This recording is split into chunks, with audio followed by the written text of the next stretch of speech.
There was once a man who was hated by his community. He was wealthy but was not known to give money to those in need.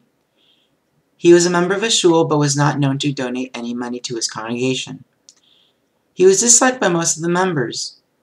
The local community had many charities which were actually doing well, but members of the community wondered why this person who was so wealthy did so little to help.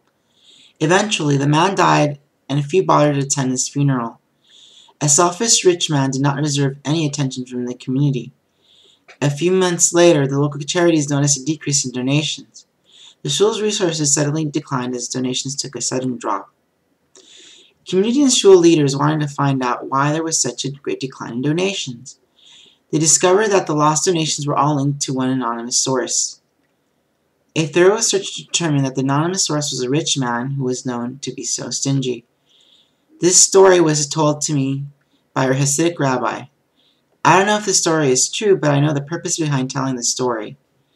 Rabbi Maimonides, who lived from 1135 through 1204 CE, named the 8 levels of Tzedakah.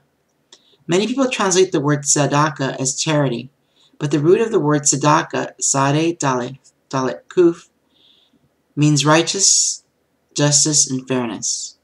Giving to those in need is not just a generous act, but an act of justice, righteousness. It is a duty. Getting back to a rich man, he followed Maimonides' second highest level of Tzedakah, to give in such a way that the recipient and the giver are unknown to each other. In the 8 levels of Tzedakah, Maimonides shows us how we can elevate giving to others to a higher spiritual level. Maimonides wrote about the importance of Tzedakah.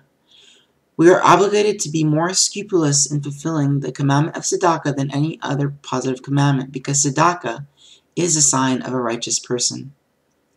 Tzedakah is not only used to fulfill physical requirements of the needy, but it can also be used to lift others' spiritual and psychological well-being.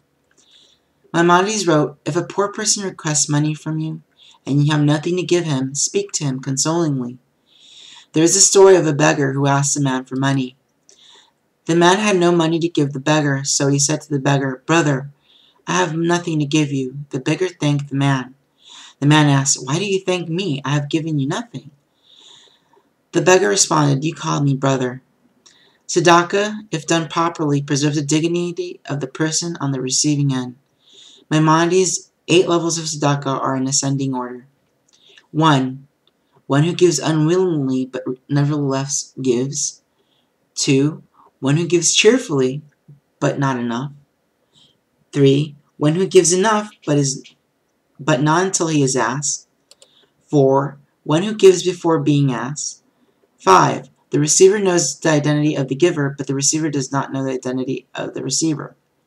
6. The giver knows the identity of the receiver, but the receiver does not know the identity of the giver. 7.